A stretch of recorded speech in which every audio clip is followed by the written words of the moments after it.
All right, so thank you for the invitation, thank you for coming.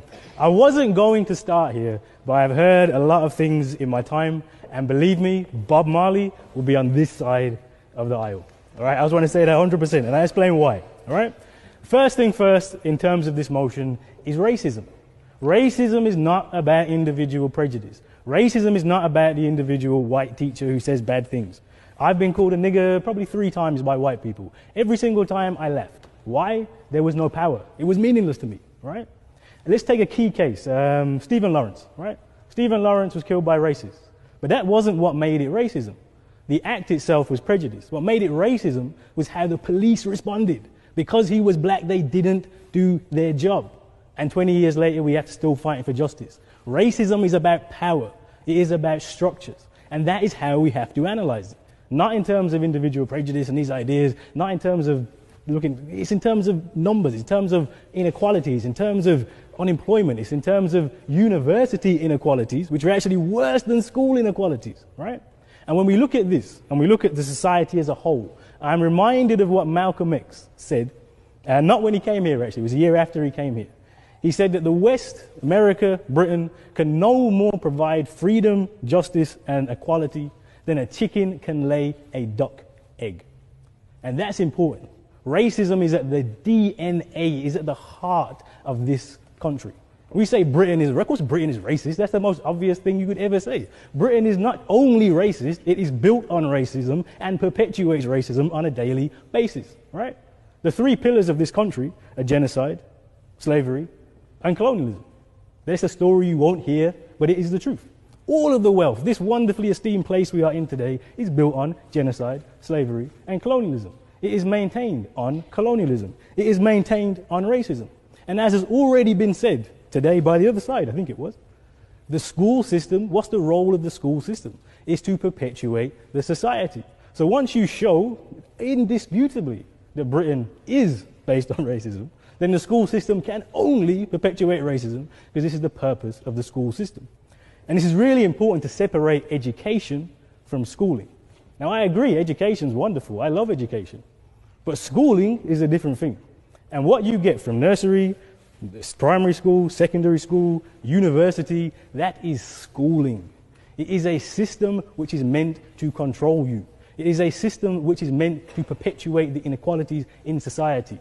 The venerable colleagues that the opposition mentioned here, Nkrumah, you could mention George Padmore, all these revolutionaries, they may have been schooled in a colonial system, they were educated outside of it. And they were educated to understand that that system can never provide freedom, justice, and equality in the same way that a chicken can never lay a duck egg.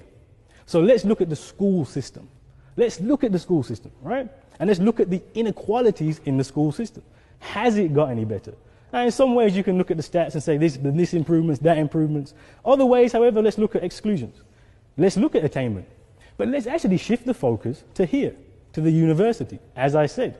I mean, you've got all these wonderful cases of students, Indian students, Chinese students doing really, really well in schools. Guess what? They come to universities, like this university, if they can get in.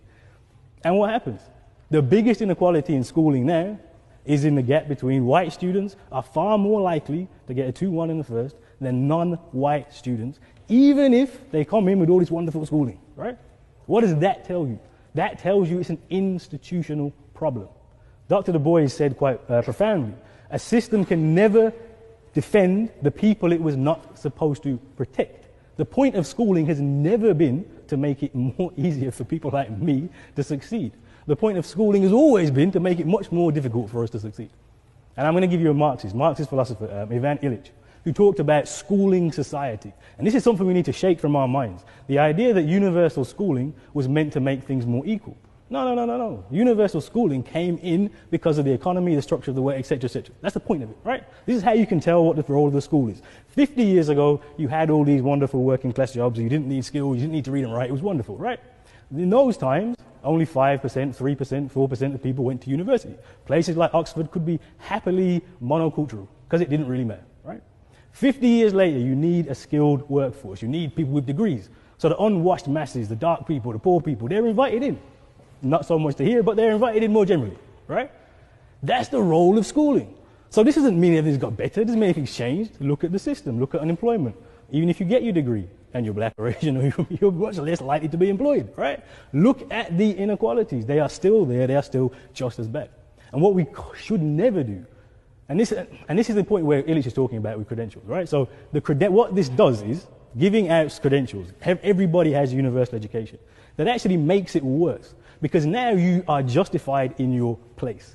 I have a PhD. I therefore should get a good job. If you don't have a PhD, if you don't have 5 GCSEs, and you're fair enough. Of course you don't deserve to have a good job. Of course you don't deserve to be in a place of esteem.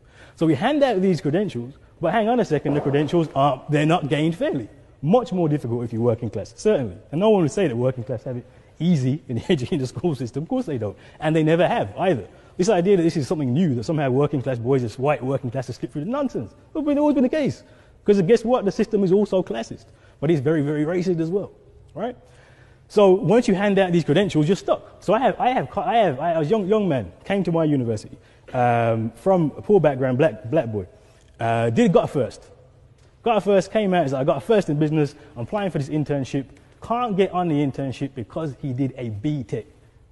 B.Tech means you can't do that. That credential means you can't get on the internship, right? Your UCAS points are now more important than your actual university qualifications. That is sedimenting inequality. That's what schooling does. So please don't tell me that things have improved or got any better. An important part of this debate, no, it's not. So an important part of this to also then think about, because this happens a lot, right? I'm black, I'm African Caribbean boy. I'm an African Caribbean boy from Birmingham who went to a pretty terrible school. But look, I've made it, right? I'm here with my nice suit on in Oxford, I'm a professor, blah, blah, blah, right? But that's the wrong attitude, right? This is not about the few of us. Because the credentials are more difficult for black people and poor people, etc., to get, that doesn't mean the system has somehow got better. It doesn't mean the system has somehow improved, right? Because there's a few more black people in higher places, doesn't mean the system has improved. Because actually, for most people who look like me, you know, the unemployment rate for people who look like me in Birmingham is 50%. Young black Caribbean boys in Birmingham, 50% unemployment. That's crisis level. That's third world level unemployment in our cities in this country. So please do not tell me that anything has got any better. So we should never look at the few and say, well, look, the few, that's great, it's great, right? No, because the way that the British school system has always worked is to give privilege to the few. Not so much in the UK at first, right? But remember, when we think about Britain, Britain is not an island with 4 countries or 5 or how many countries it is now. It is an empire, British Empire. And this model of giving the few a bit of access, a bit of success, a bit of nice clothes and fine schooling, that's a way of colonial control. I mean, this rose-tinted look back at the colonial education is somewhat galling, to be honest, actually. This idea that, oh, it's better in the past. And it's like, no, please no. Because actually what the point of this schooling was for the colonial elite, everybody in Jamaica didn't get schooled. Everybody in Jamaica now doesn't get schooled. You go half a day into school. Or if you can afford private school, you'll go to school. But the idea that this is somehow wonderful, has elevated school. I mean, look at Jamaica. Look at the Caribbean. Look at the levels of poverty. If that's the result of British school system, you know it's perpetuated racism, right? So the role of schooling in the colonies was always to give the few, some of the lucky others, the top of us, a role, was to train us into supplication. Was to train us into supplication. Was to train us into neo-colonialism. That's how you maintain a colony, right? You train the people who run the colony, and then they run the colony exactly how you want them to run the colony. All these great leaders of independence, they were basically handed over the place. Here, have Jamaica, have Nigeria, have it. Because you're going to run it the same way we'd run it. So they're trained in neo-colonial economics. They're trained in structural adjustment. And they're trained in corruption. We like to blame Africa for corruption. These leaders were blaming for corruption, the leaders that our school system has taught. Right? There's basically a conveyor belt that goes from the third world through institutions like this, the people who can afford it, and they get trained into neo-colonial economics, and that's why the countries are as poor as they are today, because the British school system teaches the people who run those countries. This is how the British school system perpetuates racism. That is the heart of racism, that the West is superior, the West is best. And all these other poor countries, you just have to supplicate yourselves Point of information here. Supplicate yourselves to us. And the evidence of this is clear, because this isn't just a struggle, and I end on this. This isn't just a struggle here. Rose must fall starts in where? South Africa, British schooling system. Jamaica, they're having these same arguments. And the young people that they're waking up and saying, no, days where you can do this are long gone. The British education system has been the enemy of advancement and the enemy of black and brown people for too long. And just to paraphrase Malcolm X to finish, the days are long gone when we allow the enemy to educate our children. Thank you.